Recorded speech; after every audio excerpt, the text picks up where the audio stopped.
আসসালামু আলাইকুম এভরিওয়ান, সবাই কেমন আছেন? তো আজকে চলে আসলাম আর একটা রেসিপি নিয়ে। তো আজকে আমি চিংড়ি মাছ দিয়ে লাউ ভুনা করব। নিয়ে নিয়েছি ছোট সাইজের কচি একটা লাউ। তো লাউকে চামড়া সহ কুচি করে নেব। তো ধুয়ে নিয়েছি। তো নিয়ে নিয়েছি চিংড়ি মাছ, ছোট চিংড়ি। তো এখন হলুদ লবণ দিয়ে মাখিয়ে নেব।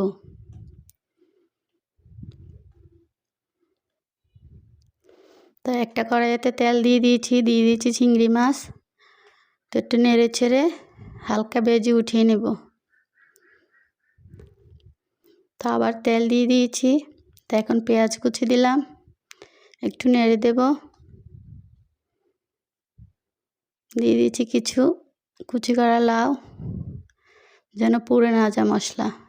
তো হলুদ দিয়েছি 1 চামচ, মরিচ দিয়েছি 1 চামচ, দিয়ে দিয়েছি ধনে গুঁড়ো 1.5 চামচ, দিয়ে দিয়েছি লবণ। তখন কুচি করা লাউগুলো দিয়ে দেব।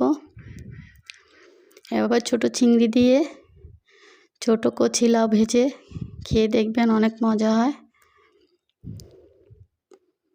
আমার বাসার সবাই এভাবে রান্না করলে অনেক পছন্দ করে।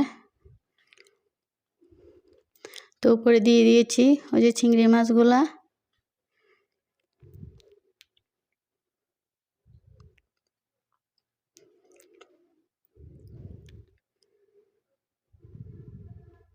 তো দিয়ে ভালো করে নেড়ে চেড়ে পানিটা যেন একবারে শুকিয়ে যাবে।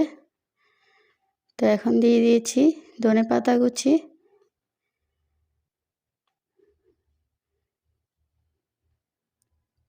তো হয়ে গেল আমাদের চিংড়ি ভুনা। এভাবে ট্রাই করে দেখতে পারেন। তো সবাই ভালো থাকবেন। আল্লাহ হাফেজ।